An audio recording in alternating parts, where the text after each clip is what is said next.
बिस्मिल्लाहिर्रहमानिर्रहीम। आज तक के मुअज़्ज़ज़ नाज़रीन अस्सलाम वालेकुम। अब किस नंबर 218 मुलाहिज़ा फरमाएं। तुमको शोर मचाने की इजाज़त है साधु राम। मैंने कहा, जो तुम्हारी मदद कर सकते थे वो आकर चले गए, अब वो दोबारा नहीं आएंगे। साधु राम मुझे गालियां बकने लगा। मैं मुस्कुराता रहा। बंद कमरे से उसकी आवाज़ सुनाई देती होगी, लेकिन अब इससे कोई फ़र्क नहीं पड़ता था। साधु राम की कुव्वत मुज़ाहमत मेरी तवक्को से बढ़कर साबित हुई थी। अभी तक उसने सच नहीं बोला था, हालांकि वो खुद भी समझता था कि उसके लिए निजात की कोई सूरत नहीं और पानी के उबलने तक वो होश खो बैठेगा और सुबह तक उबल उबल के बिलाखर मर जाएगा। उसके सामने मौत का जो नक्शा खींचा गया था वो गलत नहीं था और साधु राम जानता था कि ये मौत इतनी खौफनाक और भयानक होगी। मुझे अब ये फिक्र होने लगी थी कि कुछ बताने से पहले इस साधु राम का दिमाग उलट गया तो मेरी सारी कोशिश रायगां जाएगी, लेकिन यकीन कहता था कि दिमाग मुज़ाहमत करेगा और मौत को कबूल करने की बजाय शिकस्त तस्लीम करने को तरजीह देगा। साधु राम का गालियां बकना, दीवानों की तरह चिल्लाना भी मगर था। वो चाहता था कि हम उसे पागल तस्लीम कर लें और अपनी कोशिश तर्क कर दें, मगर मैं तहिया कर चुका था कि ख्वाह साधु राम पागल हो या उबल के मर जाए, मैं कोशिश जारी रखूंगा। 10 मिनट में साधु राम का पागलपन दुरुस्त हो गया। वो तकरीबन उबलते पानी में जोर जोर से उछलने की कोशिश कर रहा था, मगर उसके लिए जहन्नुम की सज़ाब से निकलना नामुमकिन था।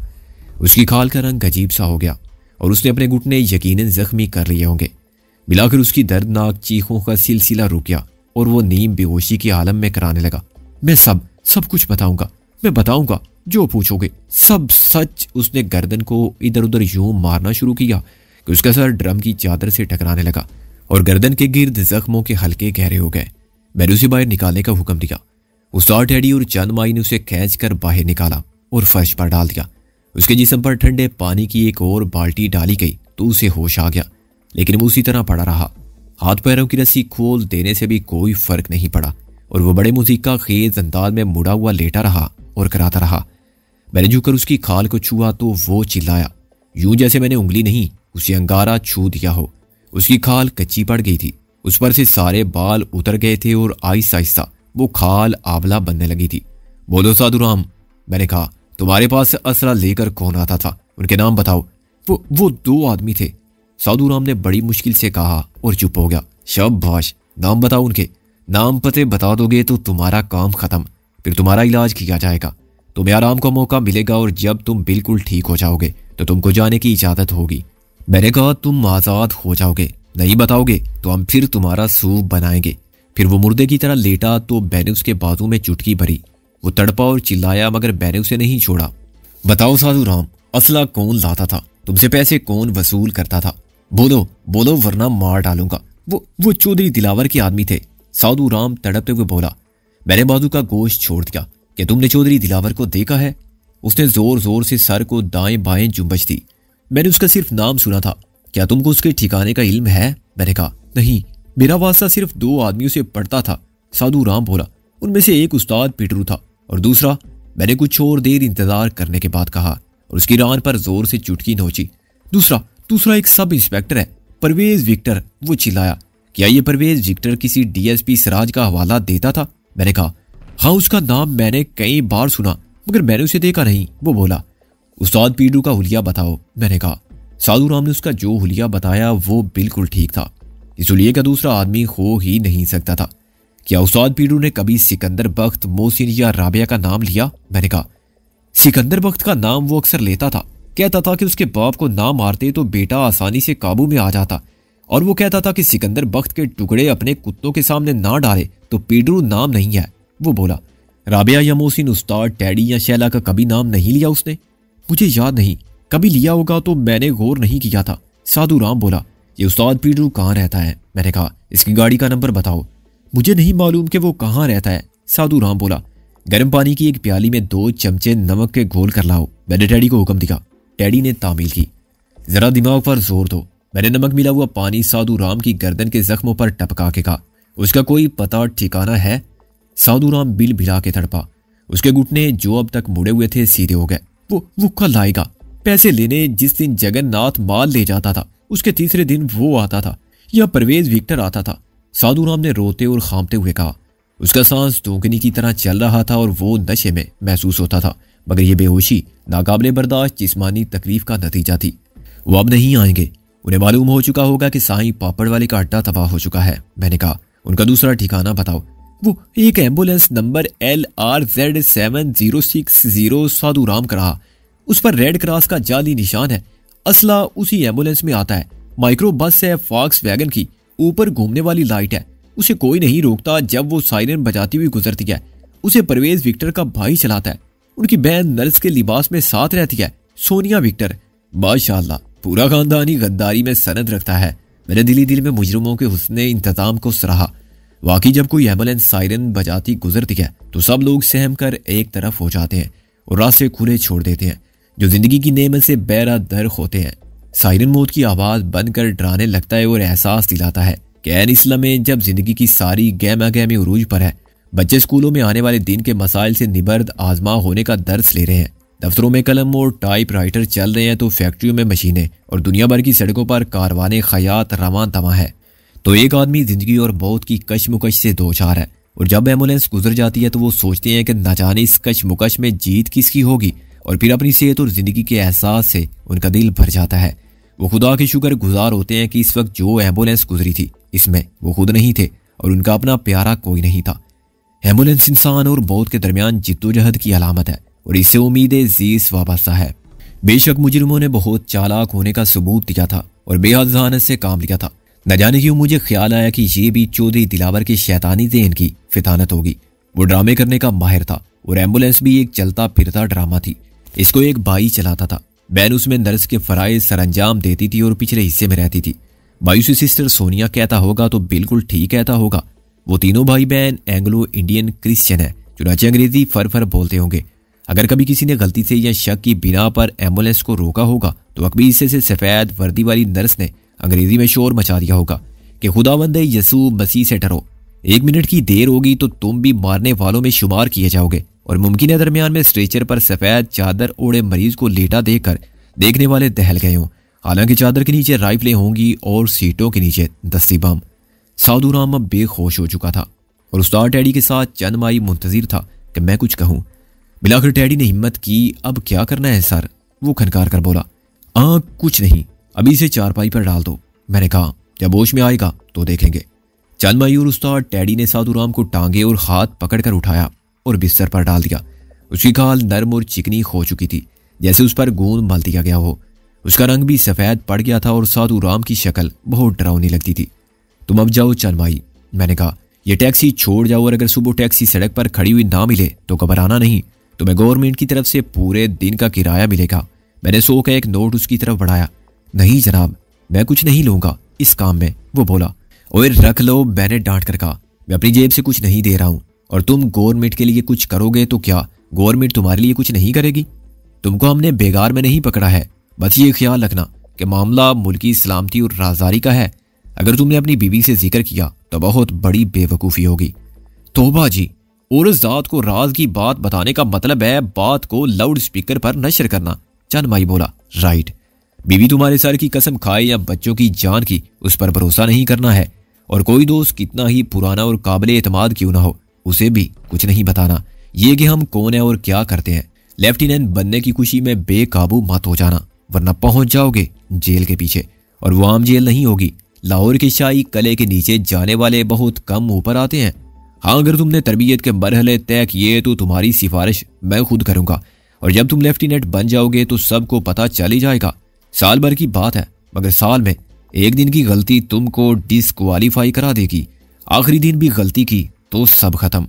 वो सारी लाके और चाबियां देकर निकल गया तो मैंने उस्ताद टैडी की तरफ देखा। मेरा ख्याल है नेक मोहम्मद के ये और कुछ बताने की पोजीशन में नहीं रहा। अब इसे होश ही नहीं आएगा। तुम्हारी हिम्मत है सिकंदर बादशाह, इससे कुछ मालूम कर लिया, टैडी बोला, वरना ये बताने वाला नहीं था। हमारे लिए नए रास्ते खुल गए हैं। मैंने कहा, अब ASI परवेज विक्टर का पता चलाना है। वो जमीर फरोश ASP सराज का लोकल एजेंट होगा। अब इस पूरे निजाम की कुछ तस्वीर मेरे सामने है। चौधरी दिलावर के किसी ठिकाने से परवेज विक्टर माल लेकर एक एम्बुलेंस में साधु राम तक पहुंचाता होगा। साधु राम की बीवी दिल की मरीजा थी, चुनाचे महीने में एक बार उसके घर किसी एम्बुलेंस के आने पर कोई परेशान नहीं होता होगा। साधु राम यही कहता होगा कि बीवी को दौरा पड़ा था और अचानक हॉस्पिटल ले जाना पड़ा। उसके घर के मुलाजिम भी यही बात मशहूर करते होंगे। साधु राम के घर में उनकी मौजूदगी के असबाब भी ज्यादा वाज़ेह हो गए हैं। वो माल वसूल करते होंगे और ये देखते होंगे कि हर चीज आर्डर के मुताबिक है। वो साधु राम पर भी नजर रखते होंगे कि किसी और से सौदा ना करे। साधु राम का ईमान पैसा था।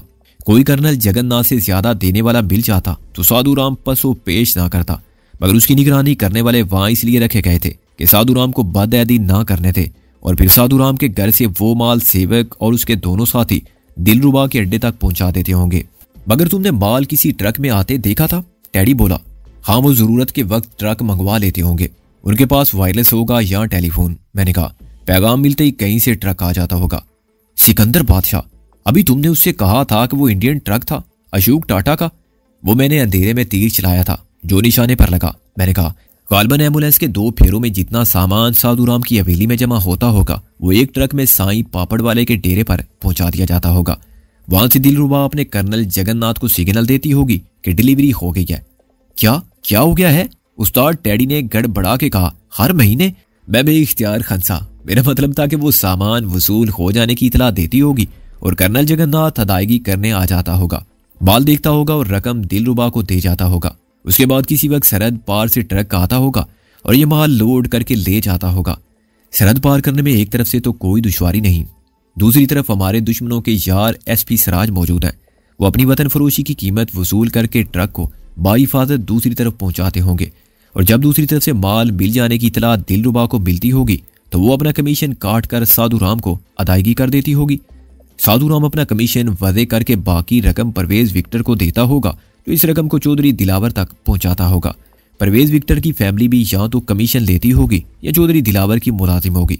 अब हम नुक्ते आगाज से चलेंगे, यानी सबसे पहले परवेज विक्टर को तलाश करेंगे, फिर उसके भाई बहन तक पहुंचेंगे, उनकी एम्बुलेंस का सुराग लगाएंगे और देखेंगे कि अब वो माल कहां पहुंचाते हैं। ये तो बहुत मुश्किल काम है सिकंदर बादशाह। टैडी बोला। वो भाई बहन है, करीब कहां फटकने देंगे? जाहिर है ये काम आसान होता तो तुम अकेले भी कर लेते। मैंने कहा, विक्टर फैमिली तक पहुंचने के 2 जरिए हैं। एक तो ये कि हम छुप कर और पेश बदल कर उनके आगे पीछे लगे रहें, और दूसरा ये कि उनके साथ शामिल हो जाएं। दोनों सूरतों में खतरा बराबर है, मगर तीसरी सूरत कोई नहीं है। हमें उनके साथ साथ या उनके पीछे पीछे चलना पड़ेगा, तब भी हमें हर रास्ते का और हर मंजिल का सुराग मिलेगा। ठीक है कर्नल, जैसा तुम चाहोगे वैसा ही होगा, टैडी ने कहा। मेरे जाने की क्या बात है, मैं तो चाहता हूं कि आज ही सब पता चल जाए। मैंने कहा, ये तो मेरा प्रोग्राम है, बाकी सब खुदा की मर्जी और ताकीद पर मुनहसर है। तकदीर साथ ना दे तो तदबीर से क्या होता है? वही होता है जो मंजूर खुदा होता है। टैडी ने भी बड़ी संजीदगी से निस्फ शेर पढ़ा। और अल्लाह हमारे साथ है, वो साथ ना होता तो हम सब कैसे मिलते? उसी ने हमें मिलाया क्योंकि वो हमसे कोई बड़ा नेक काम लेना चाहता है और उसी ने हमें हौसला दिया। उसने मदद ना की होती तो क्या अब तक हम जिंदा होते? वो आइंदा भी हक का साथ देगा। मैंने टैडी को गले से लगा लिया। तुम्हारा यकीन और ईमान देखकर मुझे सहारा मिलता है। तुम ठीक कहते हो दोस्त। टैडी का चेहरा खुशी से दमकने लगा। उसने जो कुछ कहा था वो तो उसके दिल की आवाज थी। वो कोई बहुत आलम फाजिल शख्स नहीं था कि ऐसी जज्बाती तकरीर कर सकता, लेकिन ये उसके दिली जज्बात थे, खालिस और खरे, जो खुद ब खुद अल्फाज में ढल गए।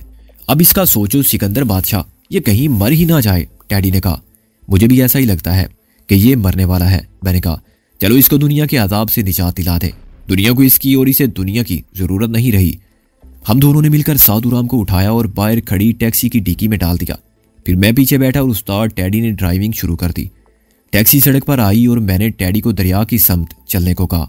पहले मैंने सोचा था कि साधु राम को शहर से बाहर ले जाकर गोली मार दूं और हम उसे दफन कर आए, मगर फिर मैंने सोचा कि इतनी तकलीफ करने की क्या जरूरत है, इसे गर्क दरिया करने में आसानी रहेगी। इस वक्त रात के 2 बजे थे और सड़कों पर हू का आलम था। जगह जगह में गश्त करने वाले चौकीदार मिले, लेकिन टैक्सी को किसी ने नहीं रोका। टैक्सी ने शाही कले के पीछे और इकबाल पार की दरमियानी सड़क से निकलकर शाह दरे जाने वाली सड़क का रुख किया। 10 मिनट बाद हम पुल पर पहुंचे। वहां पुलिस थी और अगर खतरा था तो उसी जगह के वो रोक कर तलाशी ना ले, मगर ऐन वक्त पर पुलिस चौकी वालों का एक ट्रक ड्राइवर से झगड़ा शुरू हो गया। मेरे सामने ड्राइवर ने पुलिस कांस्टेबल को थप्पड़ मारा। कांस्टेबल के साथी ने राइफल के कुंदे से ड्राइवर पर हमला किया और उसको बड़ी बेरहमी से मारना शुरू कर दिया। अंदर से 2 और पुलिस वाले निकले और उन तीनों ने ड्राइवर का हुलिया बिगाड़ दिया, मगर इतनी देर में पीछे खड़े हुए ट्रकों की गिटार से ड्राइवर उतर कर आने लगे। उन सब के हाथों में सरिये थे, व्हील स्पिनर थे और जैक को घुमाने वाले हैंडल थे। अपनी बरादरी के एक रुकन के साथ पुलिस के जुल्म के खिलाफ वो सब मुत्तहिद हो गए थे और अब पुलिस का मार खाना यकीनी था। यह अलग बात थी कि बाद में पुलिस की बालादस्ती कायम रखी जाए और सब हमलावरों को गिरफ्तार करके अलग अलग थानों में इस सरकशी की सजा दी जाए। टैक्सी निकालो उस्ताद, मैंने टैडी से कहा। मौका अच्छा है। हाँ, टैडी चौंका। मैं जरा पुलिस की पिटाई का सीन देखने लगा था। पुलिस और ट्रक ड्राइवरों की मारपीट के बायस पुल पर एक तरफ से आने वाला ट्रैफिक जाम हो रहा था तो दूसरी तरफ से ट्रैफिक रुक गया था। हमारी टैक्सी के निकल आने के बाद सिर्फ 2 कारें और पुल तक आईं। कारें जन से आगे निकल गईं। अब पुल के आखिरी हिस्से में कोई नहीं था। पिंडी की तरफ से आने वाली बसें और वैगनें भी रात को कम हो जाती हैं, मगर गुजरांवाला से और गिरदोनवा के इतिहास से दूध वालों के ट्रक आने शुरू हो गए थे। 20 से ज्यादा पुल अबूर करने के बाद मैंने टैडी के कंधे पर थपकी दी।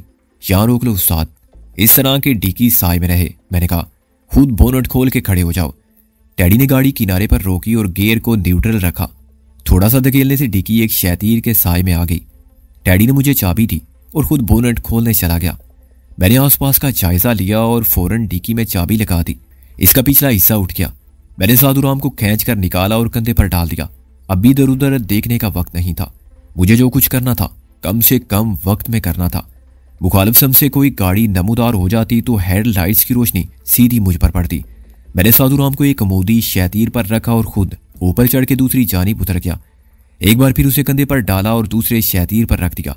मैं एक तिरछे शैतीर पर कदम जमाए खड़ा था और दरियाए रावी का पानी मेरे नीचे शायद 100 फुट की गहराई पर खामोशी से बहता जा रहा था। अगर मेरा पैर फिसल जाता या तवाजुन बिगड़ जाता तो साधुराम वहीं लेटा रह जाता और मैं नीचे दरिया में जा गिरता। ऐन उस जगह जहां पानी की गहराई सबसे ज्यादा थी, लेकिन उससे मेरे लिए कोई परेशानी पैदा ना होती। उस्ताद टैडी फौरन टैक्सी में बैठकर भाग जाता और मैं तैरकर किनारे जा लगता, मगर साधुराम बच जाता। उसे कोई ना कोई हॉस्पिटल पहुंचा देता, जो मैं हरगिज़ नहीं चाहता था। मैंने हाथ बढ़ाकर साधुराम को धक्का दिया और दूसरे लम्हे उसके जिस्म को अंधेरे में एक फौलादी शैतीर से टकरा के उछलते और फिर नीचे जाते देखा। मुझे उसके पानी में गिरने की आवाज़ बिल्कुल सुनाई नहीं दी और ना मैंने उसका इंतजार किया। मैं फौरन ऊपर चढ़ा और शैतीर पर से ट्रक पर कूद गया। एक कार मेरे करीब आ रुकी। ये तुम क्या कर रहे थे? कार से उतरने वाले एक शख्स ने कहा।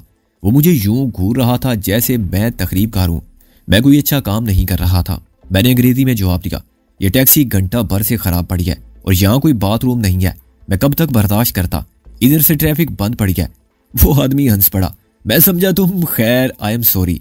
वो फिर कार में बैठा और कार रवाना होगी। तुम्हारी अंग्रेजी काम आ गई सिकंदर बादशाह। टैडी ने फौरन बोनट बंद किया और अंदर आ बैठा। हाँ, अंग्रेजी बड़े बड़े काम निकाल देती है। अंग्रेजी बोलने वाला मोतबर हो जाता है, मैंने तलखी से कहा। अंग्रेजी शराफत की सनद बन जाती है। मालूम नहीं कौन था, खुआ मुखा अड़ गया। टैडी बोला, उसकी जगह मैं होता तो मैं भी रुक जाता। मैंने कहा, आधी रात के वक्त कोई पुल पर चढ़े तो शख्स यही होता है कि कहीं पुल को उड़ाना तो नहीं चाहता, बम तो नहीं रख रहा है। गाड़ी अब मोड़ दो। साधुराम का करिया कर्म तो हो गया। टैडी ने गाड़ी को निस्फ दायरे में मोड़ दिया। हाँ, अभी वो जिंदा था। वक्त होता तो मैं उसके वजूद से रावी के पानी को गंदा ना करता। मैंने कहा, उसे जिंदा गाड़ देता किसी फैराने में या जंगल में फेंक आता गोली मारकर। ट्रक ड्राइवरों और पुलिस का झगड़ा खत्म हो चुका था, मगर एक पुलिस वाले ने टैक्सी रोक ली क्योंकि टैडी के पास टोल टैक्स की पर्ची नहीं थी। जाते वक्त पर्ची क्यों नहीं ली थी? संतरी गुर्राया। वो जनाबे आली, आपका और ट्रक वालों का झगड़ा चल रहा था, टैडी ने मासूमी से कहा और 50 का नोट आगे बढ़ा दिया। पर्ची हमें कौन देता? अब ले लें आप। चलो संतरी बादशाह, ये जुर्माना समझ कर रख लो, मैंने कहा और संतरी नहायत डिटाई से मुस्कुराया। टैक्सी को आगे जाने की इजाजत मिल गई। सुबह के 3:30 बजे हम वापस पहुंचे तो हमने टैक्सी सड़क पर ही रोक दी और बाकी फासला पैदल तय किया। दरवाजे पर पहुंचकर मैंने गालिब को देखा। वो चौकट से सर लगाए सो रहा था। टैडी ने ताला खोला और फिर कुंडी, मगर उसे खबर ना हुई। जब दरवाजे के पट खुले तो वो अंदर की जानिब लड़क गया और सर सहलाता उठा। ला हौला वला कुव्वता इल्ला बिल्ला, तुम आदमी हो के सांड? गालिब ने टैडी को घूर कर कहा। ना आवाज ना दस्तक, गुस्से चले आए हो शरीफ लोगों के बेहद प्राइवेट ख्वाब में। सर के साथ अच्छा भला ख्वाब तोड़ दिया और वो भी 2-4 खात, जबकि लबे बाम रह गया था। मैं तो समझा था कोई पागल कुत्ता आके दरवाजे पर बैठ गया है। टैडी ने जवाब में घुर्रा कर कहा, अच्छा हुआ पत्थर नहीं मारा। और मियाँ गालिब, ये गली में बैठ के इतने प्राइवेट ख्वाब शरीफ लोग देखते हैं? मैंने कहा, ख्वाब मेरे हैं या तुम्हारे? गालिब ने तेवरी चढ़ा कर कहा, मैं गली में बैठ के देखूं या कल टीवी के एंटीना पर बैठकर या गर्म तवे पर बैठकर? अच्छा भाई, नाराज क्यों होते हो? मैंने पलंग पर बैठकर कहा, ये तो बताओ ख्वाब किसका था? ख्वाब में ख्याल को उनसे मामला जब आंख खुल गई, ना जियान था ना सूद था। गालिब ने सर्द आ भर कर कहा, वही जबड़े तोड़, टांग मोड़ और सर फोड़ सीना। मैंने कहा, कितनी बार पटक चुकी थी, तुम तो बहुत पहुंचे हुए बुजुर्ग हो सिकंदर बादशाह। गालिब ने कहा, भला तुमको कैसे मालूम हुआ? बिल्ली को ख्वाब में चीचड़े नजर आएंगे। डैडी ने कहा, तुम भी ख्वाब देखोगे तो उससे मार खाने का। तुम्हारे बाप ने भी कभी मोहब्बत की थी किसी से? गालिब बरहम हो गया, तुम क्या जानो प्यार की मार, और फिर दोनों तरफ से आग बराबर लगी हुई, वो भी तो ख्वाब में मुझे ही देख रही होगी। तुम माँ के दिखाओ कभी किसी के ख्वाब में। बस बस, अमन सुलह आज थी। मैंने कहा, ये बताओ तुम आज ऑफिस में क्यों नहीं पड़े रहे? क्या एडिटर ने निकाल दिया है? पहले तुम बताओ कि इस वक्त कौन सी तोप चला के आ रहे हो? गालिब बोला, क्या मॉर्निंग वॉक के लिए गए थे? मैंने उसे बताया कि हम साधु राम को परलोक पहुंचा चुके हैं और उसने हाल में फानी से कूच करने से कबल जो मुफीद मालूमात फराहम की थी वो क्या है। उस्ताद टेडी ने इतनी देर में हमारे लिए काफ़ी तैयार की। हमारे साथ रहने से उसके मिजाज, आदात व एतवार और ज़ौक़ में नुमायां तब्दीली आई थी जो बेहद खुशगवार थी। उसने ज़हनी तौर पर हमारे साथ मुताबिकत ही नहीं की थी, हमारी सोच का अंदाज भी इख्तियार कर लिया था। बुनियादी वजह यह थी कि वो ज़हीन था और एक अच्छे ख़ानदानी पस मंजिर का मालिक था। हालात ने उसे जिस माहौल में फेंक दिया था वह उसकी शख्सियत पर आमियानापन और घटिया म्यारे ज़िंदगी की गर्द जम गई थी, जिसे उसने हमारी रफाकत से दो डाला तो अंदर से वही पुराना उजला नेक मोहम्मद निकल आया जो उस्ताद टेडी नहीं था। वह अब में से एक था तो हमारे ही सांचे में ढल गया था और मैं पेशीन गोई कर सकता था कि एक दिन उसमें, वो सिन में और मुझ में ज़ाहिर व बातिन का कोई फ़र्क नहीं रहेगा। वो कपड़े ढंग से पहनने लगा था, गुफ्तगू में तुर्की बतुर्की जवाब देता था, काफ़ी पीने का आदी हो गया था और अपने माती को फरामोश कर चुका था। साधु राम के साथ तो तुमने ठीक किया। गालिब ने काफ़ी पीते सिगरेट का धुआं फैलाते और गौर फरमाते हुए कहा, लेकिन मेरी साफ्ती हिस्स कहती है कि तुमने चंदमाई पर बहुत ज़्यादा एतमाद कर लिया है। ये ड्रामा चलेगा नहीं। क्यों नहीं चलेगा? वो भरोसे का आदमी है। टेडी ने कहा, बिल्कुल है, लेकिन हद से ज़्यादा जज्बाती होना उसकी कमज़ोरी है। ऐसे लोग बाज़ औक़ात जोश में हद से बढ़ जाते हैं और अपने साथ दूसरों को भी मरवाते हैं, या उनके जज्बात की रूह यकलख्त मनफी हो जाए तो वो उतने ही खतरनाक दुश्मन भी बन जाते हैं जितने अच्छे दोस्त थे। इतदाल पसंदी ही से मुस्तकिल मिजाजी आती है। ये तो तुमने बहुत अक्लमंदी की बात कही है। मैंने कहा, लेकिन अब क्या हो सकता है? मेरा मशवरा है कि फ़िलहाल हम गायब हो जाएं। गालिब ने कहा, यह ना हो कि कल चंद माई की किसी जज्बाती खमाकत के बायस हम इसी जगह ऐसे पकड़े जाएं कि निकल ही ना सके, मगर वो आदमी हमारे काम आ सकता है। मैंने कहा, जरूरत पड़ने पर खोटा सिक्का भी काम आ जाता है, मगर उसे जेब में लिए फिरने से और उस पर भरोसा करने को अक्लमंदी नहीं कहा जा सकता। गालिब ने कहा, यह तुमने अच्छा किया कि साधु राम को उसके सामने सपुर्दे आब नहीं किया। अब उसके लिए एक रुका छोड़ो कि हम साधु राम के साथ एक टॉप सीक्रेट मिशन पर जा रहे हैं और मकान को ताला लगा के खिसक लो। जब भी जरूरत पड़ेगी उससे राब्ता कायम कर लेंगे और मकान की चाबी हमारे ही पास होगी। चंदमाई अगर लेफ्टिनेंट ना बन सका तो सख्त मायूस होगा, उसका दिल टूट जाएगा। मैंने कहा, उसको लेफ्टिनेंट बना देना साल भर बाद, दरमियान में उसे काम लेते रहना और उसे वजीफा भी देना, मगर उसके सामने जाने की और अपना नया ठिकाना बताने की जरूरत नहीं है। गालिब ने कहा, इस अरसे में पता चल ही जाएगा कि वो किस हद तक काबिल एतमाद है। तेरी बात मेरे दिल को लगती है गालिब के भतीजे। मैंने कहा, सुबह होने से पहले हम गायब हो जाते हैं, मगर गायब होकर जाएंगे कहाँ? मुल्के खुदा तंग नीस्त। गालिब ने कहा और गदा को जानते बूझते गदा कहते हुए टेडी की तरफ देखा। सिकंदर बादशाह, समझा दो इस साफी की दुम को। पहले इसने मुझे सांड कहा था, अब गदा कह दिया है। टेडी बिगड़ने लगा। तुमने भी मुझे पागल कुत्ता कहा था। गालिब ने कहा, और तुम तो खैर झूठ पक रहे थे, मैं सच क्यों ना बोलूं? एक बार फिर मैंने उनके दरमियान सीज फायर कर दिया। चलो हम फिलहाल मोहसिन मियाँ की जोजा के साये आतफत में चले जाते हैं, फिर कोई नया ठिकाना तलाश करेंगे। न जाने क्यों इस वक्त मुझे गालिब की बात में दूर अंदेशी नजर आई। चलमाई पर एतमाद का मुजाहिरा टेडी को भी पसंद नहीं आया था और मैंने मजाक की बात को आगे बढ़ा दिया था। चलमाई की नीयत के खुलूस पर शुबा नहीं किया जा सकता था, लेकिन इसमें कोई शक नहीं था कि वो दिमाग से ज्यादा दिल की बात पर अमल करता था। ये उसकी फितरत थी जो एकदम नहीं बदल सकती थी। ये हो सकता था कि कुछ अरसे बाद वो भी समझ जाए कि ये दिल के मामले नहीं है और दिमाग के फैसलों को फोकियत देने लगे, लेकिन फौरी तौर पर उसकी जज्बाती तबीयत में एक नादान दोस्त साबित होने के इम्कानात नज़रअंदाज नहीं किया जा सकते थे। हमारा यहाँ बहुत कम सामान रह गया था और जो थोड़ा बहुत बचा था वो टैक्सी में ले जाया जा सकता था। टैक्सी की चाबी हमारे हाथ में थी और चंदमाई की तरफ से कोई अंदेशा ना था कि टैक्सी ना मिली तो वो परेशान हो जाएगा। 15 मिनट में हमने अपना असबाब उठा लिया और घर के दरवाजे में कफल डाल दिया। गालिब ने अपनी तहरीर में दरवाजे की कुंडी में एक रुक्का लिखकर फंसा दिया। इसमें सिर्फ एक जुमला था, हम एक खतरनाक मिशन पर टम्बकटू जा रहे हैं। सुबह का मुलगुजा उजाला शहर में उतरने लगा था जब हम टैक्सी में MRS के उस ठिकाने से भी रुखसत हुए जिसे हमने कुछ अरसे के लिए बहुत महफूज फर्ज कर लिया था। साधु राम के यहाँ आने से खतरे का एहसास खुआ मुखा साथ आ गया था और मुझे कभी कभी ख्याल आता था कि कहीं दुश्मनों के एजेंट कुत्ते हमारी भू सूंघते हुए यहाँ भी ना पहुंच जाए। वहां से निकलकर मैंने खुद को हल्का फुल्का महसूस किया। एक अजीब सा इत्मीनान था कि हम बहुत मुनासिब वक्त पर वहां से निकल आए। मैंने अभी तक तुम्हारे एक सवाल का जवाब नहीं दिया।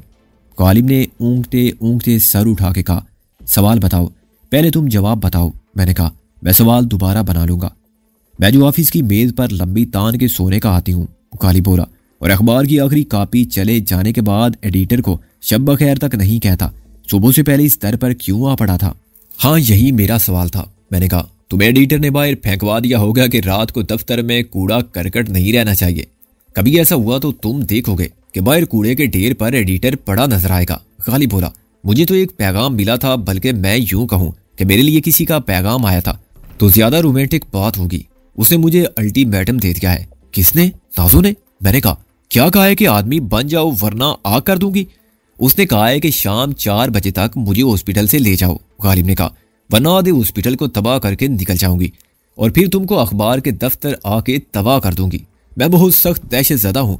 अखबार की तो कोई बात नहीं, लोग दूसरा पढ़ लेंगे, लेकिन गालिब दूसरा कहाँ से आएगा? बड़ी मुश्किल से होता है चमन में दीदा वर पैदा। और जो तुम कहते थे कि गालिब खस्ता के बगैर कौन से काम बंद है, मैंने कहा, उस वक्त तक मुझे नाजो से यानी नाजो को मुझसे गोया वो कोई नहीं था जो आपको राबिया से या राबिया को आपसे है। उम्मीद है आप समझ रहे होंगे। गालिब ने कहा, ये 1 वे ट्रैफिक है मिर्जा जी, आग एक तरफ लगी हुई है।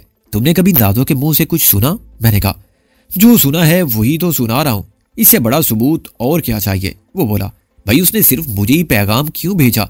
ये क्यों कहा कि आके मुझे ले जाओ? आखिर तुम भी तो बड़े टार्जन बने फिरते हो। लेकिन मुझे वो किस पते पर पैगाम भेज सकती थी? मैंने कहा, एक तुम ही तो थे जिसके बारे में वो जानती होगी कि अखबार के दफ्तर में मिल जाओगे। गोया तुम नहीं मानोगे। गालिब ने भिन्ना कर कहा, मेरे चांद वो कहलवा सकती थी कि टार्जन और रुस्तम से कह देना, मगर उसने बराह रास्त मुझसे कहा कि आके ले जाओ। गौर करें आप, मुझे आकर ले जाओ पर ये हीरोइन की पुकार है जो जालिम समाज की कैद में है। ऐसे में हीरो क्या करता है? पहले तो एक गाना गाता है। मैंने कहा, या उधर एक बंद हीरोइन गाती है और इधर दूसरा बंद हीरो गाता है। उसके बाद जो कुछ होता है वो तुम्हारे बस की बात नहीं है, सिर्फ फिल्मों में हो सकता है। तुम सब जाओ भाड़ में, मैं कल उसे लेने जा रहा हूँ। गालिब ने कहा, आधे हॉस्पिटल को वो तबाह कर देगी, बाकी आधे को मैं कर दूंगा। फिर कौन रोकेगा हमारा रास्ता? हम सीधे चले जाएंगे कुतुब शुमाली की तरफ या टांगा निका। क्या उसकी हालत अब ऐसी है कि वो सचमुच कुछ कर सके? मैंने संजीदगी से कहा,